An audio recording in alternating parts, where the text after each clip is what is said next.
On the way to the airport, I was almost hit with an Israeli strike. Today, I want to go ahead and speak about my journey to Lebanon. I went to Lebanon about 2 weeks ago. I went with my brother and my father. We went on just a quick vacation, go ahead and get away from work, get away from the normal schedule that we're in, and go back to the homeland. Now, in Lebanon, we saw many, many beautiful things. Lebanon is on the Mediterranean coast. It is just above Palestine and it is just south of Turkey. Now, Lebanon is a beautiful country with a lot of history, with Roman and Phoenician structures that live there, with a lot of French influence, as the French did colonize it or control it about 60 to 100 years ago, and so forth. Lebanon is a very mixed country when it comes to religion, when it comes to culture, and Lebanon is beautiful as it is on the Mediterranean coast. But Lebanon is a Middle Eastern country, and Lebanon is not free from war. It is not free from the political issues,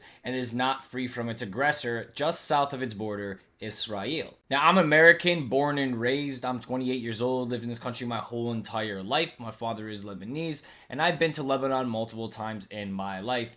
Now, the last time I went to Lebanon, I was probably 14 or 15 years old. So this is a very, very big change as I'm going there now, understanding more of the economic effects and political effects and religious effects that these things have on the world. Seeing it actually live in action in Lebanon now is mind-boggling as an adult. Because you see all these things here and you make these predictions and you say all these things, but you don't know if it's a reality. But then when you see it with your eyes, you're like, wow. And it's sad because you see the Mediterranean coast and you're like, this is so beautiful. There's so much potential here. This is one of the most beautiful places on earth. The weather, the people, the culture, the food, the everything is absolutely incredible. But there's no infrastructure. There's no government. There's no economy. There's constant war. There's constant militant groups. There's so much going on. It is chaos there. It is like a big jungle gym in the country of Lebanon. You don't know who the authority is. Everyone's the authority in Lebanon. Now, I don't want to just going to focus on all of the bad things, but those are the things I really want to show you guys.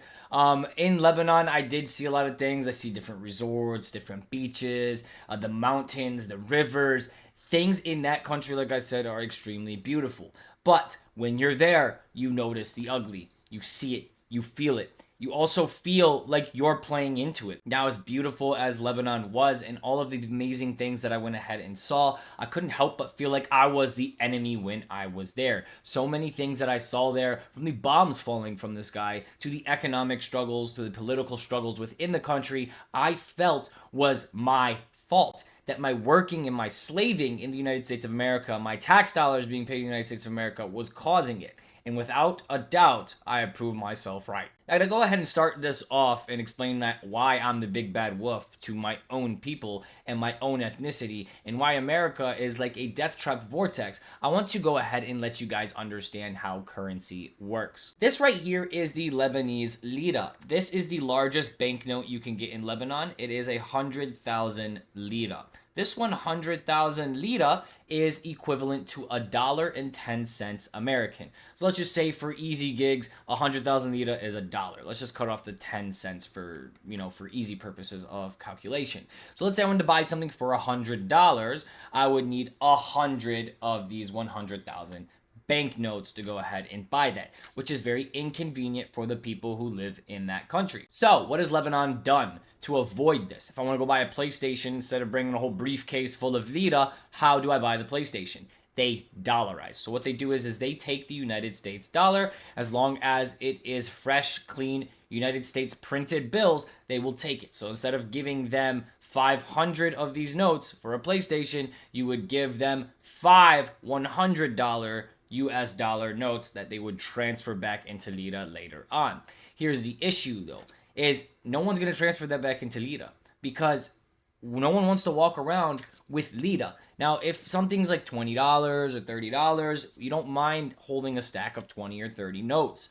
But for larger purchases in Lebanon, It's just not something that's convenient or ethical or normal that's going to be being used. So the people of Lebanon take the US dollar, but what does that do to their currency? It hyperinflates that. What does it do to the US dollar? It gives it the value that the Lebanese currency actually has. The United States dollar is not backed by gold. It's not backed by anything. It's printed freely, it's burnt freely, and it's determined by the United States Treasury. They don't determine our dollar based on how much gold is in our national reserve like other countries like Lebanon. If Lebanon wants to fix their currency, they have to sell gold to gain value to their currency. Where the United States does exactly what it's doing now. It slips itself in and it dollarizes a country like Lebanon or Venezuela to give it its value instinctively, right? And kill the currency of that nation. So while I was in Lebanon, every time I passed out $1 or $10 or $20, I felt like I was destroying that economy more and more, which I physically was. Now, right now, the United States and Israel are putting immense pressure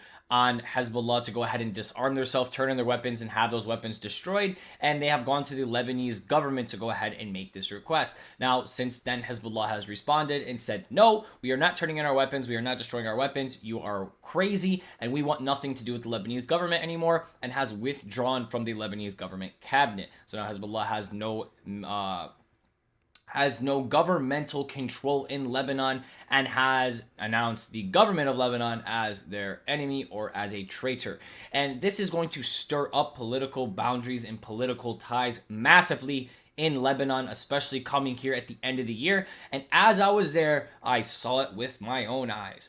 It is magnificent to know and see that you are paying for the bombs that are falling from the sky and hitting within 1 mile to 2 miles from you. And I will show you video footage that bombs completely obliterated construction sites and buildings and brought down 10 to 20 story buildings to rubble in front of my face while I was there. And my tax dollar paid for that. It is actually so crazy and so sickening to see. Though you do see something extremely amazing while you are in Lebanon, and it's the coexistence of people. No matter if they're Druze or Christian or atheist or Muslim, Sunni or Shia, no matter what the case may be, in Lebanon, people seem to coexist, especially in your major cities like Beirut. And when you go ahead and see this with your eyes and you see how people are living together and treating each other, and everyone is they're so nice to each other, right? Lebanese people are very egotistical. Don't get me wrong. You get there, you're gonna be like, damn, like I hate these people. They're very egotistical for like an American standard.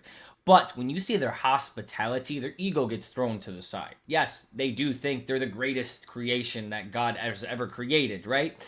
But their hospitality and the things that they will do for you, they will give you their house, they will give you the shoes on their feet, they will give you the clothes on their back, their designer Gucci flip-flops. You get what I'm saying? And this is the type of culture, and this is the type of thing that you get obsessed with while you're there. It's something that you wish you could bring back to United States of America, is that cultural connection that people have with each other, even though they're Muslim or Christian or this or that. It doesn't matter, rich or poor. None of that matters there. All that matters is we look out for each other. We're Lebanese. We take care of each other. And that's a very, very, very beautiful concept and thing to have when you're in a country like that, because you'll see through economic struggle or through war that these people actually can coexist and live with each other and trade and keep each other alive. This is a very, very, very amazing thing to see, even though you'll see the cultural differences and the religious differences very, very, very clearly. They kind of coexist and work together in a very, very miraculous way. Now, it's not all sunshine and rainbows. Let me make that clear. There are Christian groups, Jewish groups, Sunni and Shia groups within the country that have political and governmental and military control that go ahead and conflict with each other. This is no doubt, and they cause things to happen within the country. They cause issues politically, economically. They cause wars and strikes by Israel. And yeah, it's just not sunshine and rainbows over there. It is a very, very big mess, and Lebanon is not something that is easily fixed. It's something where the culture and the people, their self and their hospitality and the way that they are allows them to kind of live through the hectic mess that Lebanon is today.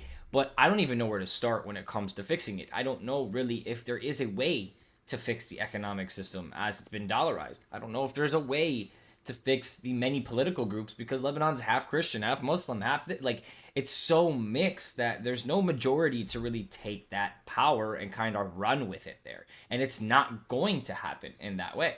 Now, militarily, what did I see? What did I see that involves the current situation in Gaza and Iran and Ukraine and is pushing us on the verge of World War III? What did I see in Lebanon? What did I see from the United Nations? What did I see from Israel? What did I see from militant groups within Lebanon? What did I see from the Lebanese government? Because these are all the different groups and all the different military powers that I seen at work while I was in Lebanon itself. Now let's go ahead and start with the Lebanese army. When I was in Lebanon, what did I see from the Lebanese army? What do they do and where are they set up? When I was there, I saw many checkpoints on the highways that kind of led you to each major city or each major division within Lebanon. There were government checkpoints that you had to drive through. They would check who was in the car and kind of who was there, and they'd stop you if you were suspicious. Also, you would see them in multiple other places that are maybe high profile for, strikes or things of this nature, or trade, or off of the borders of, let's say, Syria, or off of the borders of, Israel, or things like this. You will see the Lebanese army kind of move towards those areas and blockade or stop the passing of Lebanese or Israeli or foreign entities coming in or out of the country. The Lebanese army really doesn't do much. They kind of just sit there and watch. They're like little spies that sit in tanks and armored trucks and kind of have these little checkpoints to make sure that the wrong people don't end up in the wrong place at the wrong time. Now, the second group I want to go ahead and talk about here is Hezbollah. Now, within the 2 weeks that I was in Lebanon, from south to north Lebanon, I did not see any Hezbollah soldier. I did not see any indication of any shots fired from Lebanon, outside of Lebanon, or anything in this nature. Now, you will see signs of, like, let's say, Hassan Nasrallah, who is the Sayyid of Hezbollah, or you will go ahead and see, the Hezbollah flags in certain factions or certain areas within Lebanon, but them theirself, the actual army itself, putting in work or initiating things or shooting within the country to Israel, that was never seen within the whole 2 weeks I was there. In that time that I was there, the Israeli and American government was pressuring Hezbollah to give up their weapons. And the day I literally left, Hezbollah had gone ahead and responded and denied it and withdrew from the Lebanese government. So now Lebanon is getting hit pretty hard. But for the most part, for the last couple months, my understanding is Hezbollah has been in complete hiding. They are nowhere to be seen within Lebanon, and it's really just Israel playing these spy strikes, trying to bring them out of hiding, and then kind of get rid of them slowly and slowly and slowly over time, and weaken this group so that Israel can eliminate them fully. Now, before I get into Israel and the strikes that I saw from the Israeli side and what I witnessed with my own eyes, right? From weapons and bombs and missiles and drones that I pay for, that I slave for in this country so that they can bomb me and my people. I will go ahead and share that in just a second. But before so, let's talk about the United Nations. The United Nations plays a big role, it seems, within Lebanon. In major cities like Sur, Beirut, you see a lot of United Nations cars. When I was within the villages, I saw the United Nations cars roaming through the villages, asking questions to some of the people, the villagers that were there, and driving up and down the streets, right? So the United Nations does act as a spy in Lebanon. You see them more prominently in the south of Lebanon. This is where they seem to be sitting. You'll see United Nations helicopters and things of this nation. You will see their armored insurgents vehicles with the big machine guns on top. You will see all of these things as you are driving through Lebanon. It is very, very interesting to see the political and military mix in Lebanon. You have the Lebanese army, Hezbollah, which is a deemed terrorist group, right? You have the United Nations, and then you have Israel flying above their heads. You have a complete mix of disagreeing military powers just coexisting on the ground within Lebanon. And it is absolutely wild to see. It is absolutely incredible to go ahead and see the effects of each military group taking place in a 24-hour span in the same country in a 20-mile radius. It is insane to witness this with your own eyes. And I want you guys to know this. When I was there and I heard an airplane or a helicopter or a drone and I heard the bzzz noise, I knew there was no such thing as a commercial airline flying over my head like there is here in Orlando or in Detroit. That every single time I heard a machine flying above my head, that it was military. That it, at any moment, at any point, can drop a bomb on my head. It, at any moment, at any point, can get fired out of the sky. That I was actually gaining and experiencing PTSD there and while I was leaving, right? When I got back home and I heard the fly flying around my room and going bzzz, or I heard an airplane above my head, my brain could only think Israeli drone. My brain can only think, the United Nations helicopter. It really was mind boggled that there's a commercial airline above my head of just like a family of 5 going from Florida to Georgia. You know what I'm saying? Now, Israel, what did I witness when it comes down to the IDF? What did I experience as an American citizen who was in Lebanon on his vacation? How did my tax dollars treat me in the country of Lebanon? Every single day, I heard some type of booming and bombing. If it was not visibly visible to the naked eye, I could hear it from the distance.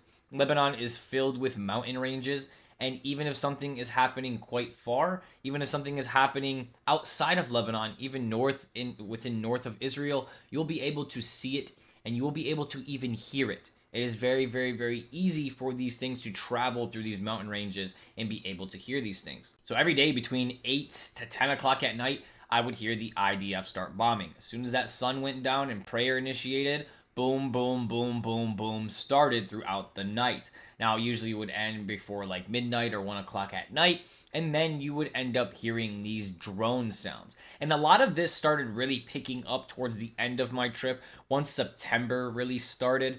But when this did happen, I was hearing a drone constantly above my head, 4 to 5 hours a day, ladies, gentlemen, boys, and girls. Just imagine the bzzz, which I'll play right now.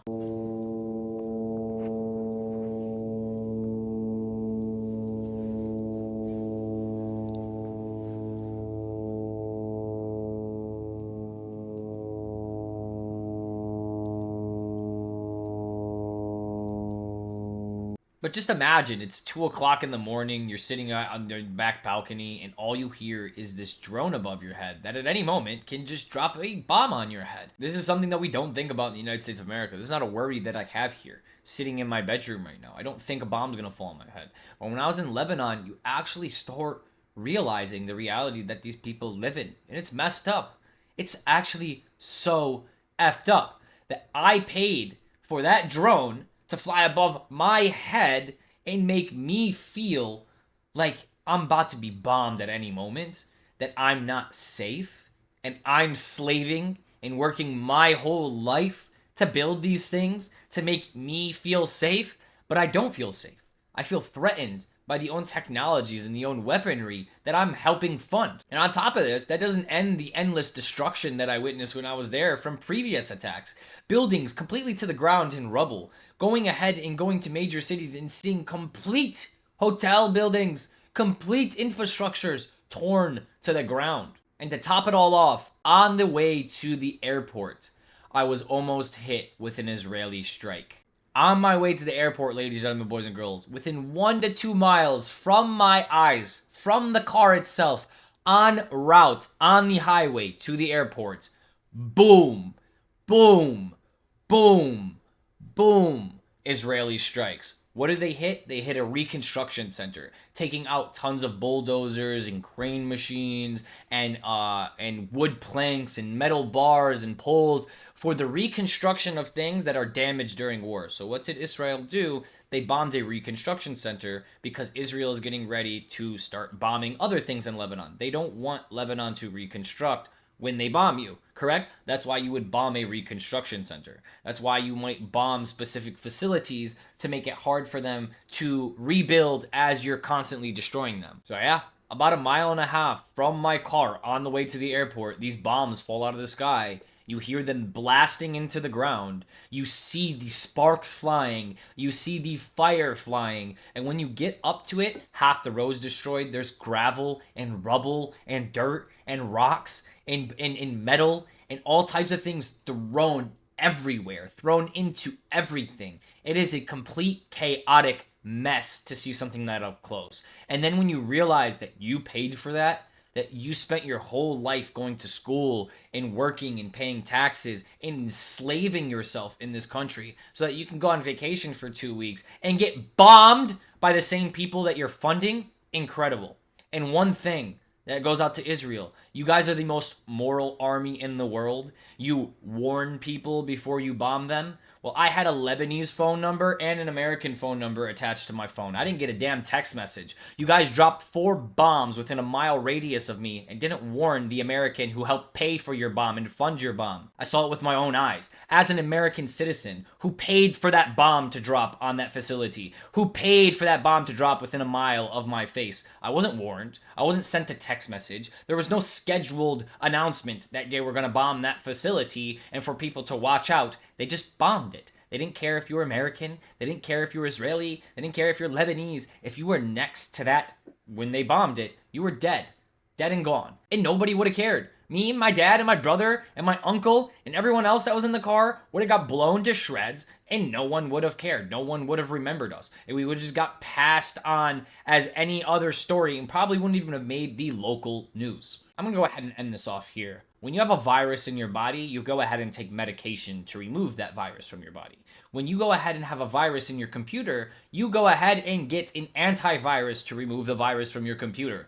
And Lebanon right now has a virus in their country. And that could be the UN, that could be Israel, that could be Hezbollah, that could be the Lebanese government itself. As I've gone ahead and explained the different factions and political groups and religious groups and everything that's happening in Lebanon, the issue is not the people of Lebanon. The virus is not eternal. The virus is not what is a part of the body. The virus is what is foreign to the body and what needs to be booted and kicked out of the body. That foreign bacteria, the one that's bombing, the one that's attacking the infrastructure and the economy of the body of Lebanon, that's what needs to go. But I just wanted to go ahead and overview what I saw there. I had a lot of fun with my family. I had a great experience. There was some parts of it that I was stressed out. There was some parts of it where I did get sick, like from the river and the lake, but I wouldn't trade it for the world. My experiences, and I thank God Almighty for blessing me with the ability to go over there and visit. I tried going a few years ago on October 8th, and October 7th happened, so I was unable to go. So I'm very, very happy that as an adult, I got to go there and experience the things that I got to experience, and God Almighty has blessed me and showed me with these experiences and kept me safe while I was there, so I can come back and tell you guys about it. Thank you guys so much for coming in today. God bless every single one of you, and until next time, free Palestine, free Lebanon, free Yemen, and free the world from the deception that we are being placed under today. Bye-bye.